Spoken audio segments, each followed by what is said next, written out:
Act 1 scene 6 Macbeth का line by line. हां, इससे पहले के एक्ट और सीन्स आपने नहीं देखे हैं तो प्लीज गूगल कर डालिए, सर्च कर डालिए और आपको मिल जाएगा हमारा बनाया लेसन वीडियो। डिस्क्रिप्शन में भी कोशिश करूंगा कि आपको और वीडियोस दे पाऊं। तो आज बारी है एक्ट 1 सीन 6 की। ये एक आयरनिकल सीन है, अर्थात तो इस सीन में डंकन का जहां मर्डर होने वाला है वही प्लेस डंकन को बहुत अच्छी लग रही है, मैकबेथ का कासल। यहीं पर डंकन आया है आज रात बिताने। तो स्टार्ट करते हैं। तो किंग डंकन, उसका बड़ा बेटा मेल्कन, डोनाल्विन, बैंको, लेनॉक्स, मैकडफ, रॉस, एंगस और ढेर सारे अटेंडेंट्स। भाई राजा है, राजा जब चलेगा तो खूब सारे लोग साथ में चलेंगे। तो आए हैं सब कहां पर? मैकबेथ के कासिल इन्वर्नेस पे आए हुए हैं। और ये रहा डंकन का क्या कहना है इस कासल के बारे में।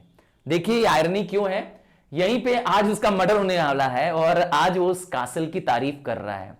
सोचिए, this castle has a pleasant seat. ये कासल जो है बहुत ही अच्छी जगह सिचुएटेड है और the air nimbly and sweetly recommends itself unto our gentle senses. यहां पे तो एयर भी वो क्या है, क्विक एंड फ्रेश एयर है जो हमारे सेंसेस के लिए भी अच्छी है, अर्थात यहां की एयर भी हमें सूट कर रही है। ये कहना है किंग डंकन का।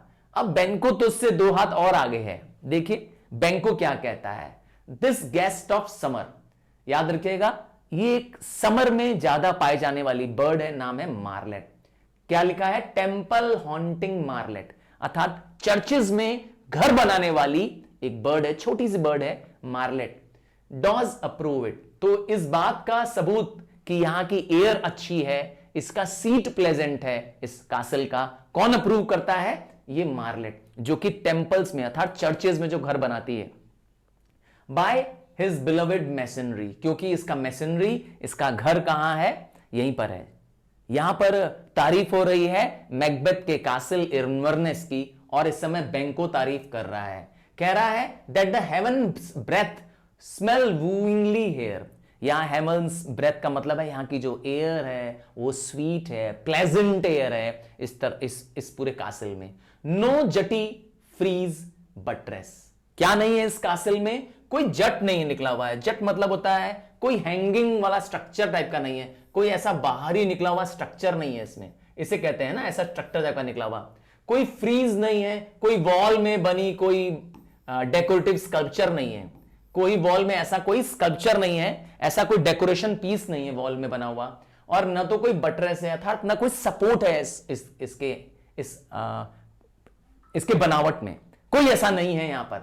Nor the coin of advantage, और न तो यहां पर कोई फेवरेबल लोकेशन है, कोई एडवांटेजियस पोजीशन है, नहीं है यहां पर। फिर भी ये सब न होने के बावजूद भी क्या होता है, बट दिस बर्ड, मतलब यहां पे मार्लेट की बात कर रहे हैं। इस मार्लेट ने क्या कर रखा है? Has made his pendant. Pendant मतलब होता है हैंगिंग, हैंगिंग बेड। आपको मालूम ही है कुछ बर्ड्स हैंगिंग नेस्ट बनाती हैं, तो ये हैंगिंग बेड बना रखा है मार्लेट ने। क्रेडल मतलब होता है झूला या पलना, पर यहां पर कौन है? नेस्ट। तो मार्लेट ने अपना घोंसला इस घर में बना रखा है, इन्वर्नेस में बना रखा है। इतना ना होने के बावजूद ना कोई वहां पे सपोर्ट है, ना वहां कोई जट निकला हुआ है बाहर है ताकि वो घोंसला आराम से बना सके, ना कोई ऐसे स्ट्रक्चर है जहां पर वो कोई छेद हो जहां पर जाके वो आराम से घोंसला बना। फिर भी मार्लेट ने अपना घर यहीं बनाया है। तो इससे क्या पता चलता है? क्योंकि इससे पता चलता है कि मार्लेट्स वहीं घर बनाती हैं जहां एयर बहुत डेलिकेट होती है, where they most breed and haunt, जहां ये ब्रीड करती हैं, बच्चे देती हैं, जहां ये बार बार घूमने आती हैं। I have observe the air is delicate.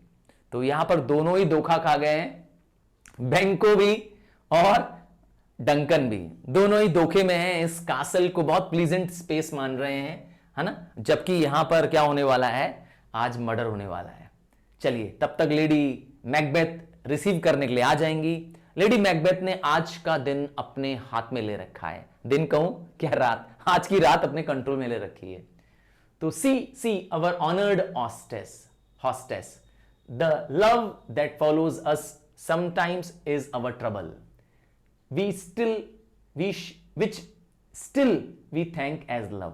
तो यहां पे डंकन कह रहे हैं लेडी मैकबेथ को देखकर कि जहां हम जाते हैं वहां लोगों को थोड़ी परेशानी होती है, क्योंकि हम जहां जाएंगे वहां सेवा सत्कार करना पड़ेगा, हमारा स्वागत आवभगत करना पड़ेगा, पर उसमें भी हमें प्यार मिलता है।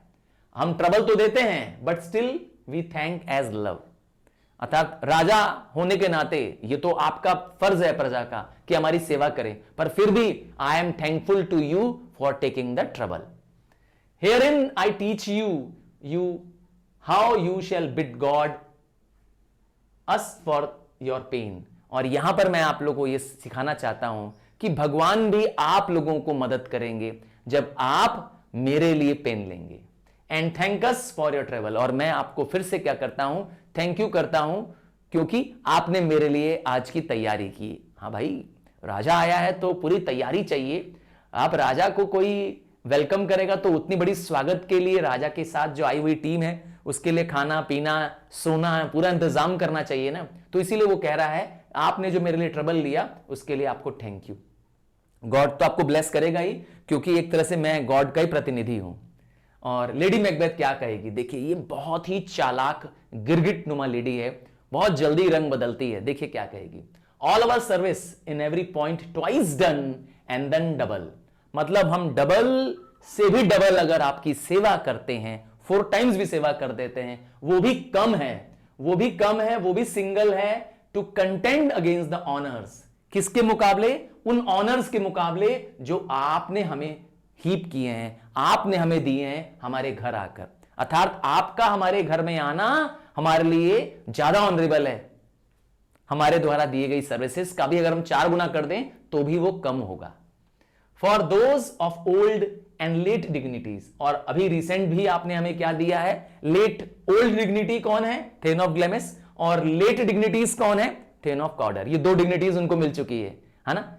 Heaped up to them we rest your hermit. और हम तो आपके क्या हैं, हर्मिट। यहां पर वैसे तो साधु के, हर्मिट साधु लोगों को कहते हैं, पर यहां पर क्या कहना चाहती है, वी रेस्ट योर हर्मिट्स, हम आपकी सेवा में तत्पर हैं। अब डंकन क्या कहेगा, where is the thane of Cawdor. Thane of Cawdor अब जानी गए हैं, मैकबेथ के लिए पूछ रहा है। We coursed him at the heels. अर्थात हमने तो उसके पीछे का रास्ता फॉलो किया था, वो आगे था और हम उसके पीछे थे। And had a purpose to be his purveyor. और हम उसके साथ उसके पीछे मूव कर रहे थे, वो हमारा फोररनर था और हम उसके पीछे थे। ही राइड्स वेल, वो तो चलता भी तेज है। For his great love sharp as his spur. और उसके पास तो एक रीजन भी था, स्पर भी था जल्दी घर पहुंचने का, और घर पहुंच के तैयारी जो करनी थी। ये डंकन कह रहा है, hath helped him to his home before us. तो उसका स्पर, उसका कॉज था welcoming the Duncan, welcoming me. तो मेरे स्वागत में तो उसे मुझसे पहले ही पहुंचना चाहिए। Fair and noble hostess, we are your guest tonight. तो वो खुद आके बता रहा है कि आज हम आपके गेस्ट हैं। लेडी मैकबेथ कैसे संभालेगी सिचुएशन को, क्योंकि वो मैकबेथ को सामने नहीं आने देना चाहती है। वो चाहती है कि मैकबेथ के अंदर का डर कहीं बाहर ना आ जाए, है ना। इसीलिए थोड़ी देर मैकबेथ को दूर रख रही है। और क्या कहती है, योर सर्वेंट्स एवर, हम आपके हमेशा सर्वदा से हम आपके नौकर हैं। Have theirs themselves and what is there in compact to make their audit at your highness pleasure। अर्थात मैं और हमारा ये पूरा महल और हमारे सर्वेंट्स सब आपकी सेवा में आज जुटे हुए हैं। To make their audit at your highness. अर्थात आप ऑडिट करिए, आप चेक करिए कि हम अपनी सर्विसेज में सही या खरे उतर रहे हैं कि नहीं। Still we return to your own. और हम जो भी करेंगे वो सब आपका दिया आपको अर्पण करेंगे। कितनी चालाकी से लेडी मैकबेथ डंकन को, राजा को भगवान का दर्जा दे रही है। कहती है ना, आपका दिया आपको अर्पित कर रहे हैं। डंकन क्या बोलेगा, गिव मी योर हैंड, मुझे अपना हाथ दो। और जैसे इंग्लिश कल्चर है, हाथ लेकर के लोग क्या करते हैं, वेलकम करते हैं, या चूम करके हाथ, है ना, या ब्रिटिश कल्चर है। तो उसका हाथ लेता है। And conduct me to mine host, मुझे मेरे होस्ट के पास ले चलो, मुझे मैकबेथ के पास ले चलो। We love him highly and we shall continue our graces upon him. अर्थात हमारी ब्लेसिंग्स हमेशा मैकबेथ के ऊपर रहेगी। बाय योर लीव हॉस्टेस, चलो मुझे ले चलो, एंड दे एग्जिट, और दोनों वहां से चल देते हैं। Bye, take care.